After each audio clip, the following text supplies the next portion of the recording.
संत और नाग की कहानी। एक समय की बात है, किसी गांव में एक ब्राह्मण अपने परिवार के साथ रहता था। उनका परिवार में उनकी पत्नी और एक पुत्र था। वह बहुत गरीब थे, उनके पास कभी कभी खाने को भी नहीं होता था। ब्राह्मण की पत्नी बहुत दुष्ट और चालाक थी, इसलिए वह रोज ब्राह्मण को भिक्षा मांगने जाने को कहती थी। पर ब्राह्मण उसकी एक नहीं सुनता था और घर में राम नाम जाप करता रहता। पत्नी के रोज रोज लज्जित करने पर ब्राह्मण एक दिन सुबह सुबह उठा और अपने पोती पत्रा उठाया और दूसरे गांव में चल दिया। चलते चलते वह घने जंगल में पहुंचा और अंधेरा हो गया। वह वहां एक बड़ा सा पीपल के पेड़ के नीचे बैठ गया और राम नाम जपने लगा। सुबह होने पर जब उठा तो पास के सरोवर पर स्नान करके वह आगे चला और दूसरे गांव में पहुंचा। गांव वाले उससे ना तो कोई कथा सुनना चाहते थे और ना ही कोई उसे भिक्षा दे रहे थे। वह ब्राह्मण दुखी होकर घूम फिर कर फिर उसी पीपल के पेड़ के नीचे आकर बैठ गया। पीपल की जड़ में विशाल सांप का बसेरा। वह पीपल का पेड़ बहुत विशाल था।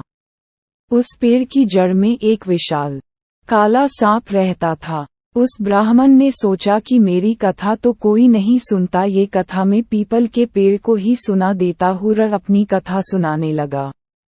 कथा पूर्ण होने पर पेड़ के नीचे से एक काला नाग निकला और उस ब्राह्मण को एक स्वर्ण मुद्रा देते हुए बोला, तुम रोज यूं ही यहाँ आकर मुझे कथा सुनाया करो, मैं रोज तुम्हें स्वर्ण मुद्रा दूंगा। ब्राह्मण ये बात मान ली और ना ये बात तुम किसी को भी मत बताना, तुम्हारे सब दुख दूर हो जाएंगे। ब्राह्मण रोज ऐसा ही करता। सुबह उठकर नहा धोकर अपनी पोती पत्रा लेके वह पीपल के पेड़ के नीचे पहुंच जाता और वहां बैठकर कथा सुनाता। कथा पूर्ण होने पर नाग सोने की मुद्रा भें करता। देखते ही देखते ब्राह्मण धनिक हो गया।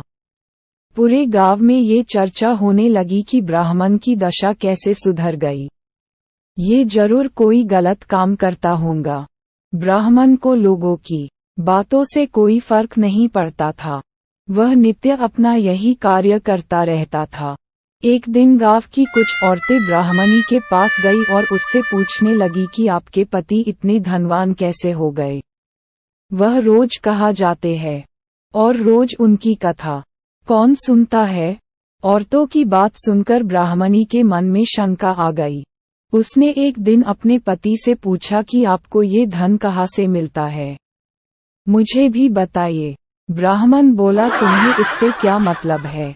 ऐसा कहकर ब्राह्मण ब्राह्मणी की बात टाल दी। ब्राह्मण की पत्नी के मन में लालच का आना कुछ दिनों तक उसे टालता रहा, पर एक दिन ब्राह्मणी ने ब्राह्मण को मजबूर कर दिया। ब्राह्मण मजबूर होकर उसने अपनी पत्नी को नाग की सारी बात बता दी, जिस वजह से उसकी पत्नी के मन में लालच आ गया और ब्राह्मण के खाने में नशे की दवा मिलाकर उसे खिला दिया और अपने बेटे से बोली, बेटा उस पीपल के पेड़ पर जाओ और नाग को मारकर सारी संपत्ति ले आओ। ब्राह्मण का लड़का अपने पिता का पोथी पत्रा लेकर वहां गया और पीपल के पेड़ के आगे बैठकर कथा सुनाने लगा। कथा पूरी होने पर वह नाग बाहर आया और उसको स्वर्ण मुद्रा देने लगा। तभी ब्राह्मण के बेटे ने कुल्हाड़ी से नाग पर वार कर दिया, जिससे नाग की पूंछ कट गई और नाग भी पलटकर लड़के के पैर में डस दिया, जिससे लड़के की मौत हो गई। इधर जब ब्राह्मण उठा तो उसने देखा कि उसके पोती पत्रा गायब है। वह समझ गया कि कुछ गड़बड़ है। वह जल्दी से पीपल के पेड़ के पास गया तो देखता है कि उसका लड़का वहां मरा पड़ा हुआ है। नाग की पूंछ का कटना ब्राह्मण को देखकर नाग बाहर आया और कहा, ब्राह्मण, मैंने तुम्हें कहा था कि स्वर्ण मुद्रा की बात तुम किसी से नहीं कहोगे और तुमने बता दी।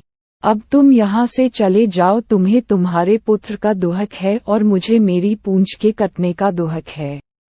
मैं तुम्हें श्राप देता हूँ कि तुम्हारी जो संपत्ति मेरे द्वारा बनी थी वह सब नष्ट हो जाएंगी।